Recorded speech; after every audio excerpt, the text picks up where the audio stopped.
Good afternoon, everybody. I'm Linda Conway. I'm the Executive Director for NEMPA, and welcome to day 3 and session 3 of day 3 of our virtual sessions for the New England Newspaper Convention. If you have any questions during this session, just either raise your hand, put it in the Q&A, or put it in the chat box. We'll be monitoring all of them, and we'll pass them along to Vicki as they come along. I want to introduce Vicki Whiting. She's the president and creative director of KidScoop. She created KidScoop features to give newspapers a direct connection to young readers so they can begin reading the newspapers. They develop their reading skills in elementary grades and even younger. The weekly KidScoop page presents lively reading activities that are not only fun for kids and families, but they adhere to required education standards. She works with newspapers around the country on this. And today she's going to talk to you about how to find hidden revenue to build readership now and into the future. And I'll pass it over to you, Vicki. Oh, thank you, Linda. And thank you, everybody who's tuned in for this today. I'm grateful to see that there are people who are looking for ways to sustain their businesses, but also make a difference in the community. And certainly a literate community is essential to newspapers, both now and in the future, but it's a big social issue as well. It's a social issue that newspapers have a role to play, a significant role to play. And it also is an opportunity to tap into something a lot of people have been talking about lately, is how do we tap into nonprofit dollars to underwrite the good work that we do? Well, the key question is, ads have some really good work that you're doing. And what is that good work? And literacy is a significant area for newspapers to not only address, but also to bring in revenue to support the work that they do. I want to start the webinar today with a wonderful statement from one of our publishers, Cecile Wehrman. She's the publisher of 2 small newspapers in Western North Dakota. She's also part owner of a printer facility. She started KidScoop maybe a little over a year ago. Not too long after that, she launched our monthly KidScoop News, a very small little community newspaper, and yet through reaching out through collaboration and fundraising efforts, she now reaches about half of the children in the state of North Dakota and is on her way to going statewide in this coming year. This is her reflection when I asked her, how is this going for you? She said, the Journal is an example of a newspaper doing a nonprofit project that is helping our bottom line. It's definitely a benefit to us via the admin, printing, and layout fees that get paid through a portion of the fundraising we do. While increasing our bottom line wasn't the main driver of doing this project, I can't think of a new advertising revenue stream for us that would be as significant. KidScoop News affords us the possibility of doing something to get a new generation of readers hooked on newsprint. So welcome today. That's just a picture of one publisher who's having a great success with this. And I know she invites all of you to join her and to enjoy the benefits, both social and financial, of incorporating a literacy project into your business model. Today's webinar is simply an introduction. I'm going to be moving quickly through a lot of topics. I hope what I'll do is open your eyes to some of the big possibilities and interest you in having a deeper conversation. My email is available at the end of the presentation, and also, of course, NEMPA folks can get it to you. So some of the topics we'll cover today is, what does literacy have to do with making money? I'm going to introduce for you a training that we do for a lot of our customers on the transformational business model. It's basically a little bit different from what most business models, most newspapers use as a business model, but it's a business model you can incorporate and run side by side with your existing business model, and it has significant benefits. And how is it that newspapers can make a difference in literacy levels? You may agree with me. You may say, yes, we have a real literacy problem. What can I do? Well, I'm going to be talking a lot about how many ways you are a valuable literacy partner. And just quickly, because a lot of people start wondering this right away, but I'm not a nonprofit. How do I get access to these nonprofit monies? And we will talk briefly about that towards the end. Short answer, yes, you can do it, and it's not hard to do. So as you know, literacy is truly a huge national crisis right now. It was before the pandemic, and now after, it's just compounded. You see it nearly every day in the news, and newspapers have a key role to play in this. Why is reading so important? Well, for children, it can affect their future employability, which also means it's going to affect business interest in your community because they need educated employers. It affects healthcare costs, which is a community impact. It affects criminal justice system costs, again, a community impact. It is a vital factor in health and vitality of your entire community. So in a sense, not only is it a child's potential for a successful life, but it is also key to the vitality of your community. Looking at this list, just start thinking about who else in your community cares about these things and would want to partner with you to improve in all of these areas.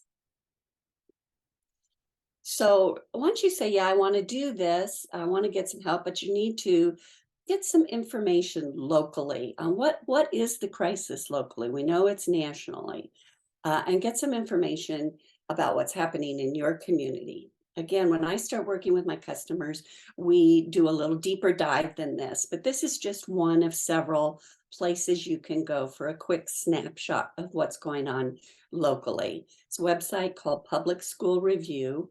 And if you notice over here on the far right where it says quick stats, there's a line called reading proficiency. This is my valley where I live in Northern California. Reading proficiency currently is less than 20%. I happen to know it's only 15%. Only 15% of our third graders are reading at grade level. That's pretty shocking. And I would say, and I work with many community leaders who agree this is unacceptable. So what can newspapers do? This is what a lot of newspapers don't know. And before I go over some of this key research, I remember years ago, I started working with a newspaper in another small town in California. And he called me once and he said, I thought I was doing this program just to grow some circulation. He says, I didn't know I was making such a difference in education. People are stopping me on the street saying, thank you for working with us to address this issue. Newspapers make a difference. One key factor, children who come from homes with newspapers read better. Interestingly, when we put newspapers in the classroom, because I think we start reaching kids who have nothing to read at home, they get something fun to read in the classroom. And when they start reading a newspaper once a week or more, test scores increase by 10%. At-risk kids, poverty, English as a second language homes, those kinds of kids actually improve more. Again, I think because their lack of access is so severe that this lack of access is preventing them from doing the reading that they need to do. Kids who have reading materials in their homes simply read better. Another research study from the American Academy of Pediatrics urges parents to limit their children's entertainment screen time to less than 1 or 2 hours per day, and to offer educational media and non-electronic formats such as books, newspapers, and board games. They specifically say newspapers. Another study, actually this is a reading is fundamental mega study. It's a compilation of 108 serious studies that agree and conclude that giving students access to print materials causes them to read more and for longer lengths of time, improving reading performance. And another very sad statistic, but again, a key issue for your community to understand. Texas uses fourth grade reading scores to project the number of prison cells they're going to need 10 years later.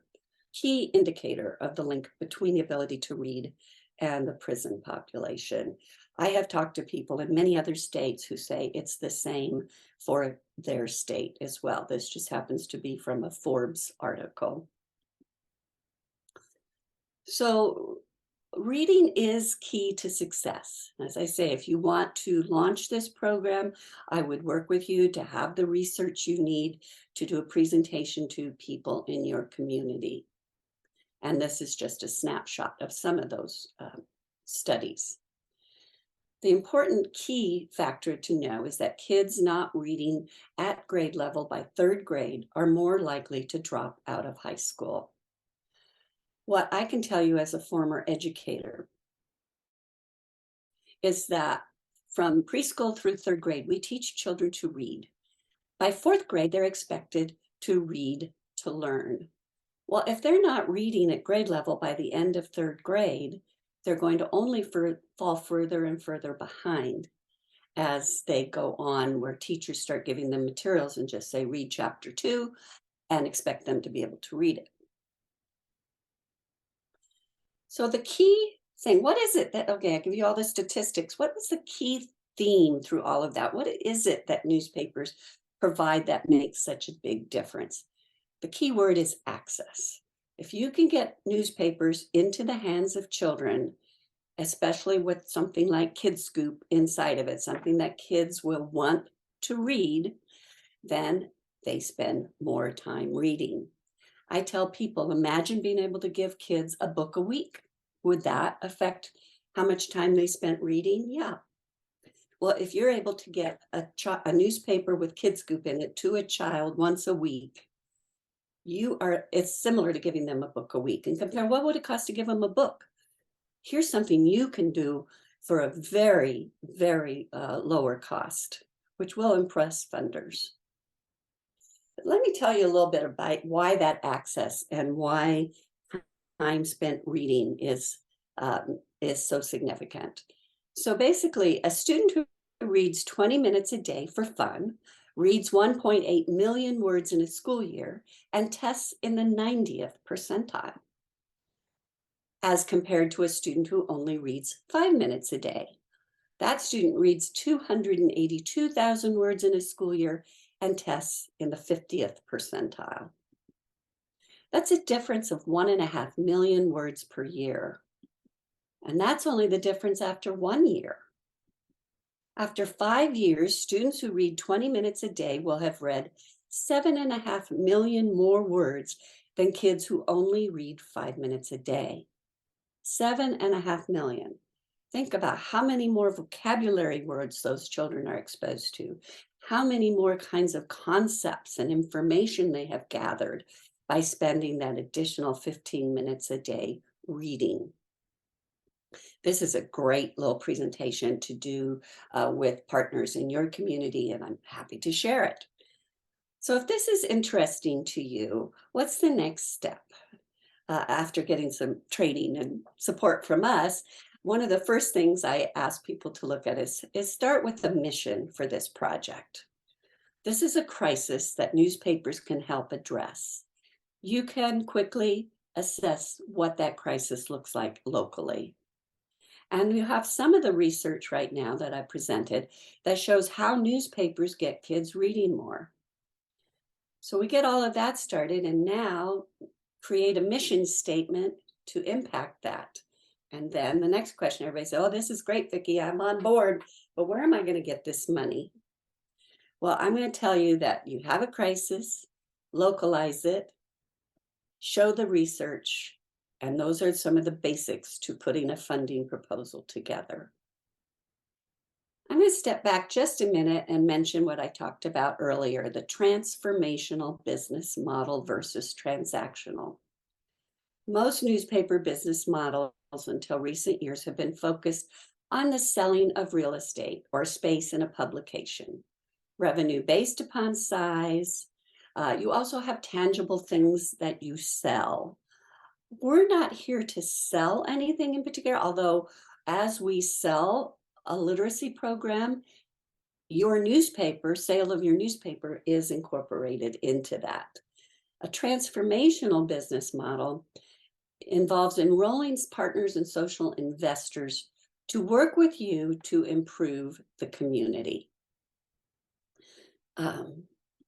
So you're not there to tell them, if you put in this many dollars of ads, you're going to get this many dollars plus in new business. It's really based on what impact can we do together. What's really exciting for newspapers is that the kind of impact you can provide per dollar is really stunning as compared to other kinds of more expensive programs. So the next little bit, I'm going to talk a little bit about our Kid Scoop solution. Actually, towards the end of the slideshow, I'll go specifics into the kinds of things we offer. But we do ourselves have a mission, and many of our publishers incorporate our mission into theirs. Our mission is to awaken the magic of reading. What's been fun with this, and we have marketing materials that we share with our customers to localize, is if I speak to a community group, a Rotary Club or a chamber or something like that, I bring this flyer and I put it out on the tables before the meeting. And I really enjoy watching as people pick it up and look at each other and go, oh, reading, that's so important. So even if they're not totally upset and disturbed by the literacy crisis that's going on, most business people you work with have a love of reading themselves. And that's another element that we do, is we like to generate support and connection with our partners around this shared love of reading. And they want children to have it too. And so we put together some elements that makes it possible to you to create a literacy program within your existing business model. As I said, I'll go into more details in front of the elements of that in a minute. But what our program allows you to do is to get your publication in front of kids. When you're outreaching to kids, you're going to have to reach their parents, the partners, the business sponsors, the donors in your community, often community leaders. You'll be getting a message to them about the importance of reading and reading newspapers. Educators will be watching you. And it's also an opportunity to inform your legislatures, any of your government officials locally about what you're doing. And then I always say grandparents too, because I can tell you the grandparents really love to get this for their children. And remember, the grandparent generation is a primary newspaper subscriber group and a great place to start initiating some home subscription marketing programs. That's a whole nother conversation. So why do this? What is the cost benefit? So as I said earlier, the results or the ROI on a literacy project is based on how many children are impacted and how often. A key gap of reading achievement is the lack of access to appropriate and motivating reading materials that encourage children to spend more time reading. Providing children with a copy of the newspaper with a fun educational content like Kid Scoop, it's like giving them a book a week. I mean, how much would it cost you or cost a sponsor to give a child a newspaper a week? Certainly way less than giving them a book a week. And I want to tell you something. I mean, I of course believe Kid Scoop is absolutely essential to this effort. But when I was teaching and I used to use the newspapers in the classroom, my kids would see the newspapers come in, and I'll never forget the day one of my students said, "Oh, good, we don't have to read today." But really, a little light bulb went off when I heard him say that. When he saw the newspaper, he just saw something that was fun and interesting and motivated him to read. He thought reading was hard, and he did. He struggled to read. But a lot of the things he was trying to read weren't that interesting to him. Sorry, some of it wasn't interesting to me either, but it wasn't that interesting to him. And so that made it an even more difficult struggle. So interestingly enough, while it's essential to have something like Kid Scoop in your paper, the entire newspaper is actually of big interest to children. They like to read about their communities, and they also like to feel grown up. And for them, it's like they're getting to be grown up for a while. If you're taking an interest in KidScoop or KidScoop News or any of our products, um, for initial conversations, I urge people to take some samples and show them to teachers, principals, parents, and children. Get their feedback. Largely, we find they are endorsements and stories. So these on top of the materials we would use to help develop your presentation program for donors. So how much money should you ask? I asked you a minute ago, how much does it cost for one issue of your paper? You probably came up with a pretty low number. I would not urge you to start with that low number. We would work on a budget to come up with the right number. A number we have found that's working really well around the country is that for $20 a year, we provide a book a week delivered direct to a child's home or a school. For $20 a year, we provide a proven method to increase the time children spend reading, and that raises reading achievement. So when you start assessing your community, if you have 1,000 children in your community, you'd be looking at a goal of at least $20,000 in revenue. So by contrast, if you put, the KidScoop page in and you put an ad on the bottom and you start selling it as a straight ad buy, what I found with people they come up with, they might raise about $5,200 or $10,000. But by, again, focusing on the child, focusing on the impact and raising the money based on cost per child, it's more than double what you probably raise in terms of ad revenue. And there are other revenue options that I discuss when we start working with our partners. So I'd love to get into this deeper with you. So the next question people use, okay, where am I going to get this money? Who will give that kind of money? We get a large part of our funding from family and private foundations. So these people aren't going to advertise in your paper, so it's all new revenue. Some of your large advertisers will want to be associated with this, and they have separate funds, not ad budgets. They have community kinds of budgets. So I always tell people, don't ignore your large advertisers. They're already your big partners. You need to get out and talk to them and let them know what you're doing and give them a chance to get involved early on. Service clubs, economic development agencies, hospitals, banks, corporations, major employers who don't normally advertise but would want to do something that would benefit their employees' children or their future employees. Waste management companies actually have turned out to be really good funders as well. So I said in the beginning, the question that often comes up, but I'm not a nonprofit. How do I do this? Well, some of your entities will not require that. Marketing budgets don't usually have that restriction. But as you start looking at foundations and other kinds of entities, which can be major donors, they will require that you become a nonprofit or work with a partner we call a fiscal agent. A fiscal agent is a nonprofit with a shared mission that can accept a check on your behalf and then distribute it to you. Again, I'm just giving high-level overviews right now. Any of these topics we can discuss in more detail. So I want to close up here on what the KidScoop solution provides. I hope by now you're all thinking, okay, I like this. I want to do this. But what is this KidScoop solution? Well, it's turnkey. We give you materials that you just drop in to your paper or distribute as marketing materials and teacher support materials.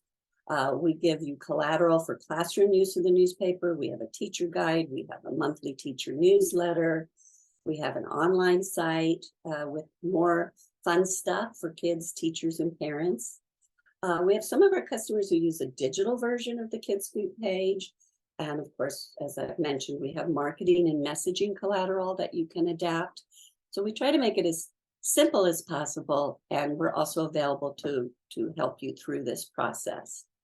So we have 2 weekly pages. One's page for second through sixth grade called Kids Scoop.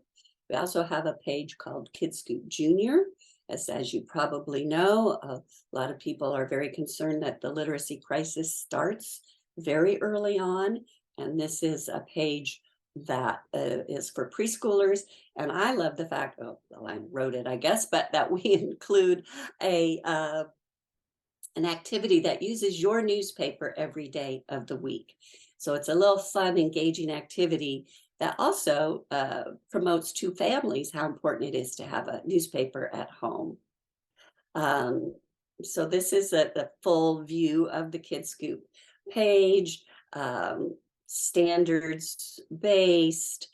We actually do 2 activities every week that drive children to other parts of the paper, as we want children to not just become Kids Scoop readers. We'd like them to start reading other parts of the paper as well. So we ongoingly promote why newspapers are valuable at home, and there is space to honor your sponsors or donors.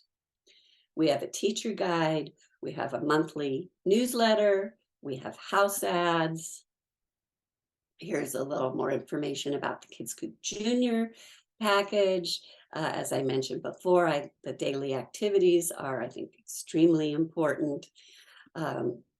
And we have an online website, lots of great things for families, recipes, crafts, more information about whatever the topic of the week is at Kids Scoop.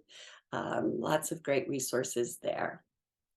The digital version, we have a customer out here in California and a couple of others around the country who take a version of our page that's 8.5 by 11. We reformat Kids Scoop as 8.5 by 11, and that comes into about 6 or 7 pages a week. And they put it into their actual e-edition, and their e-edition subscribers can download it and print it out and share it with their kids and grandkids. So we like to show you guys how well it works, or our customers can show you how well it works. This is just some of the sponsors that are supporting people in other parts of the country. These are all banners from different Kids Scoop pages. I think it's interesting to see who's doing, like, here's a local employer. Here's a local credit union, local bank. We see a lot of repetition as we go community by community. I find, like, the dental centers, a drug service, these are sometimes old existing businesses that just really, not only do they need to advertise their business, but they want to show how much they care, because they know people will choose their business over others because they care about the community. So in closing, in terms of the overall presentation, another publisher comment is that Kids Scoop continues to be well received, and our schools are receptive to getting and using the newspaper in the classroom. Dale has been a Kids Scoop customer for well over a decade, if not close to 2. And in fact, many of our customers have been with us for many, many years, because it simply works. And I like to add, it works simply. So I hope this has intrigued you to learn more. And I'd be happy to talk with anybody who wants to talk about your local situation and how it might work there. We want to partner with people who care, because we're here to address the literacy issue. Your newspaper is the way to do it, and we can do it then in a way that makes sense for you, both financially as well as socially. So thank you for your time, and please feel free to contact me to discuss further. And I'm